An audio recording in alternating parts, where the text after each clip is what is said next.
श्रोताओं नमस्कार। क्षेत्रीय समाचार एकांश के आज़ादी का अमृत महोत्सव विशेष कार्यक्रम में मैं आपके साथ व्याख्या चंदोला। श्रोताओं, कार्यक्रम से पहले ये संदेश। श्रोताओं से अपील है कि कोविड से सुरक्षित रहने के लिए कृपया 4 आसान उपायों का पालन अवश्य करें। पूर्ण टीकाकरण कराएं, मास्क पहनें, 2 गज की सुरक्षित दूरी बनाए रखें, हाथ और चेहरा साफ रखें। श्रोताओं, आज़ादी का अमृत महोत्सव के अंतर्गत आज़ादी के आंदोलन में हमारे स्वतंत्रता सेनानियों के बलिदान एवं योगदान की प्रेरक कहानियों से नई पीढ़ी को रूबरू कराने के लिए आकाशवाणी ये विशेष श्रृंखला प्रस्तुत कर रहा है। स्वतंत्रता सेनानियों के जीवन, उनके योगदान एवं महत्वपूर्ण ऐतिहासिक घटनाक्रमों पर ये विशेष प्रस्तुति दी जा रही है। श्रोताओं, तो आइए सुनते हैं इस विशेष कार्यक्रम की आज की कड़ी, आज़ादी का सफर आकाशवाणी के संग। आज़ादी का अमृत महोत्सव।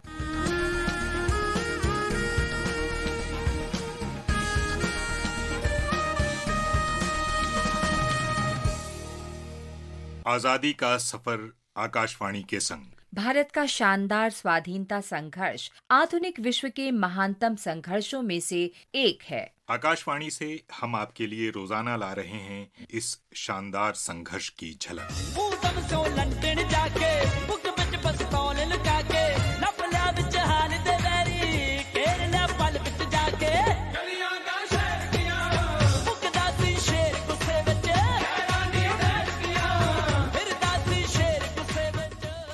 मार्च 1940 को क्रांतिकारी स्वतंत्रता सेनानी उधम सिंह ने माइकल ओडॉयर को गोली मार जलियांवाला बाग हत्याकांड का बदला लिया था। अंग्रेजों ने जब पूरे देश को स्तब्ध कर देने वाला जलियांवाला हत्याकांड को अंजाम दिया, तब माइकल ओडॉयर पंजाब के लेफ्टिनेंट गवर्नर थे।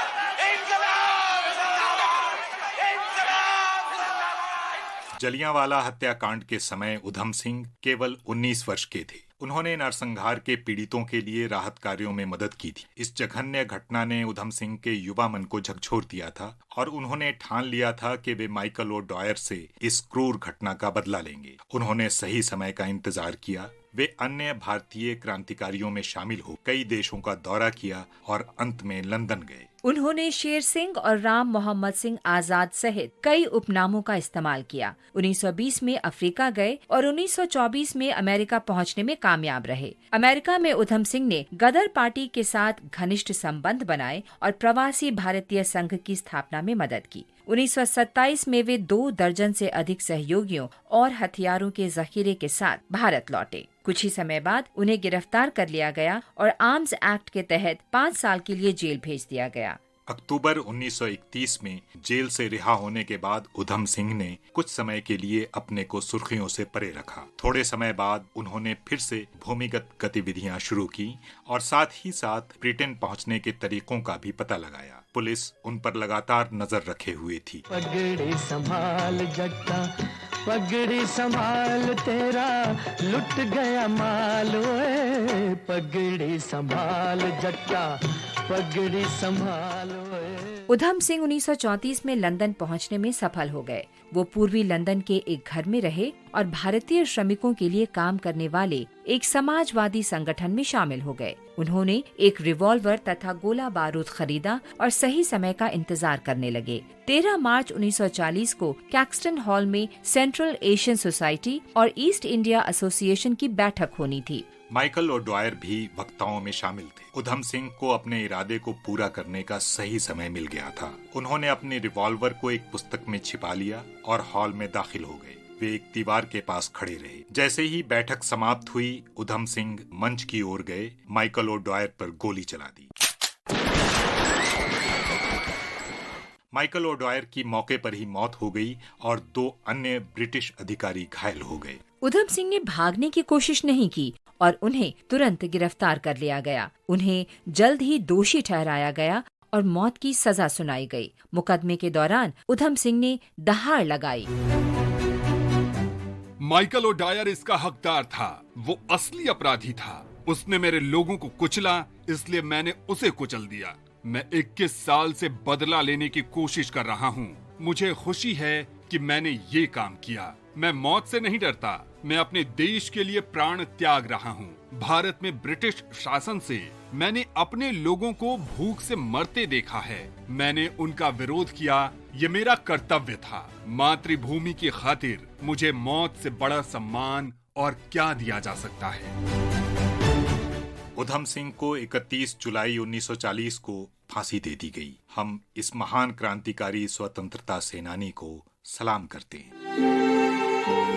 हम स्वतंत्रता सेनानी बुरगुला रामकृष्ण राव को भी याद करते हैं, जिनका जन्म 13 मार्च 1899 को कलवा कुर्ती में हुआ था, जो अब तेलंगाना में है। राव को हैदराबाद रियासत के निजाम के खिलाफ उनके संघर्ष के लिए जाना जाता है। पेशे से वकील रामकृष्ण राव ने स्वतंत्रता संग्राम में सक्रिय रूप से भाग लिया और भारत छोड़ो आंदोलन से जुड़े रहे। उन्होंने निजाम के खिलाफ लड़ने के लिए स्वामी रामानंद तीर्थ और कई अन्य नेताओं के साथ हाथ मिलाया और स्वतंत्र भारत के साथ हैदराबाद के विलय में महत्वपूर्ण भूमिका निभाई। 1952 में हुए पहले विधानसभा चुनाव में वो शादनगर निर्वाचन क्षेत्र से चुने गए और हैदराबाद राज्य के पहले मुख्यमंत्री बने। राव ने 1956 से 1960 तक केरल के पहले राज्यपाल और 1962 तक उत्तर प्रदेश के राज्यपाल के रूप में कार्य किया। वे 14 सितंबर 1967 को अपनी मृत्यु तक लोगों की भलाई के लिए काम करते रहे। हम इस महान राष्ट्रवादी को सलाम करते हैं। आज बस इतना ही। आजादी का सफर आकाशवाणी के संग। कल फिर मिलेंगे नई कड़ी के साथ।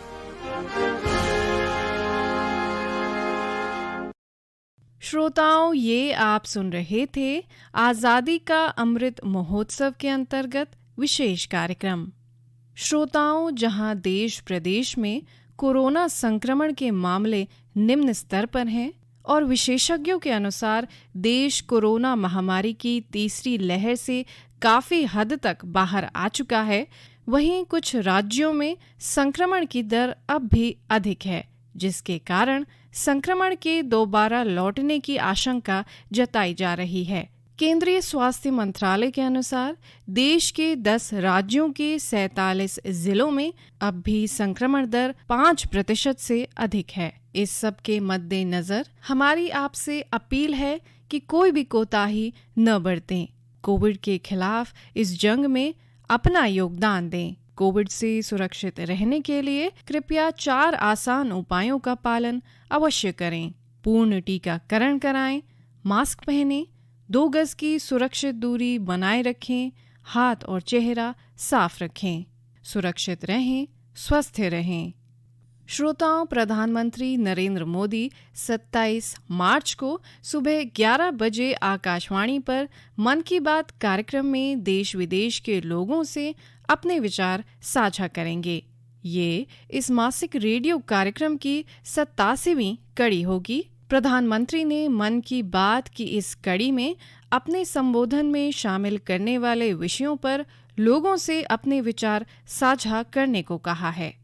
लोग नमो ऐप या माईगॉव फोरम पर अपने विचार साझा कर सकते हैं। वे टोल फ्री नंबर 1800-117800 पर भी डायल कर हिंदी और अंग्रेजी में प्रधानमंत्री के लिए अपना संदेश रिकॉर्ड कर सकते हैं।